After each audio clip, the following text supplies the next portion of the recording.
त्रिपुरा के पहाड़ी अंचल में दो सुंदर बहनें रहती थीं। उनके बालपन में ही उनकी माता का स्वर्गवास हो गया। उनके पिता अचाई पुरोहित थे। उन्होंने पत्नी की मृत्यु के पश्चात दूसरा विवाह नहीं किया।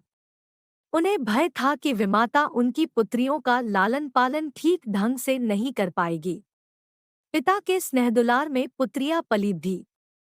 अचाई पुरोहित की आमदनी बहुत कम थी। वह झूम खेती, स्थान बदलकर की जाने वाली खेती के द्वारा आजीविका कमाता था।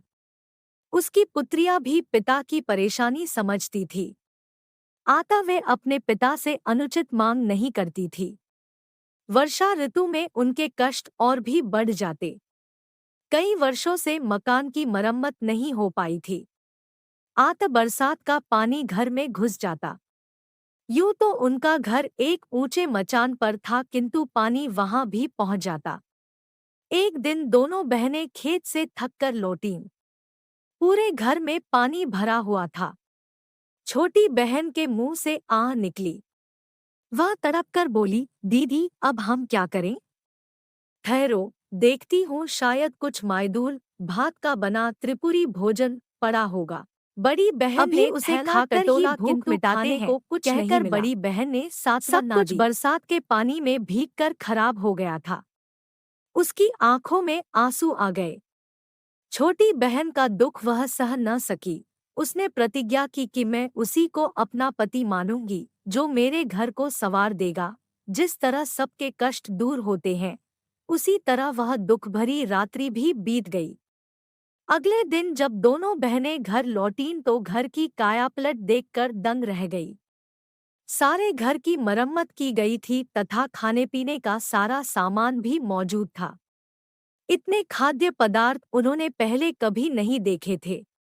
अचाई ने भी घर का परिवर्तन देखा तो उत्साह के साथ बोला, हो न हो, यह तो वनदेवी की कृपा है। उससे तुम लोगों का कष्ट नहीं देखा गया, इसलिए उसने हमारी सहायता की है। पिता तो भरपेट खाकर सो गए, किंतु बड़ी बहन उनके अनुमान से संतुष्ट न थी। वह चांदनी रात में बाहर आकर खड़ी हो गई। तभी उसकी नजर एक विशालकाय अजगर पर पड़ी। वह अजगर उनके घर से निकलकर जा रहा था। बड़ी बहन ने उसी क्षण निर्णय ले लिया कि वह अजगर को ही अपना पति मानेगी। उसे पूरा विश्वास था कि उनके घर की दशा संवारने में अजगर का ही हाथ है। छोटी बहन के लाख समझाने पर भी वह अकेले खाना खाने नहीं बैठी। तब हार कर छोटी बहन ने अपने जीजा जी को पुकारा, कुमुई कुमुई माइटानानी फायदी दो। जीजा जी, जीजा जी, खाना खाने आइए। यह आवाज सुनते ही अजगर घर में आ पहुंचा। दोनों बहनें उसके विशाल स्वरूप से घबरा गई, किंतु वह शांति से भोजन करके लौट गया। यह क्रम काफी समय तक चलता रहा। एक दिन अचाई पुरोहित को पता चला तो वह आगबूला हो उठा।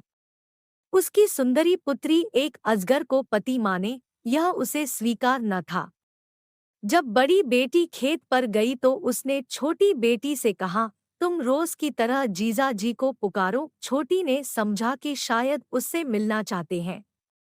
उसने फिर हाक लगाई, कुमुई कुमुई माइटानानी फायदी दो। अजगर जो ही मचान के पास पहुंचा, आड़ में छिपे अचाई पुरोहित ने तेज हथियार से उसके टुकड़े टुकड़े कर दिए। छोटी फूट फूट कर रोने लगी। बड़ी बहन ने जब अपने अजगर की मृत्यु का समाचार सुना तो वह दुखी हो गई। कुछ ही दिनों में उसके मन में अजगर के प्रति प्रेम भाव जाग गया था। उससे वियोग की कल्पना से वह भयभीत हो उठी। बिना एक शब्द कहे वह नदी की ओर चल दी। छोटी बहन भी उसके पीछे चल दी।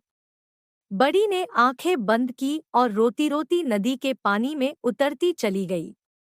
बेचारी छोटी उसे पुकारते रही, मत जाओ दीदी, मत जाओ दीदी। बड़ी बहन जो ही नदी में उतरी तो सीधे एक राजभवन में पहुंच गई। जल के नीचे इतना सुंदर महल देखकर वह दंग रह गई। प्रवेश द्वार पर उसका अजगर पति स्वागत के लिए खड़ा था। उसके बाद वह वहीं सुखपूर्वक रहने लगी।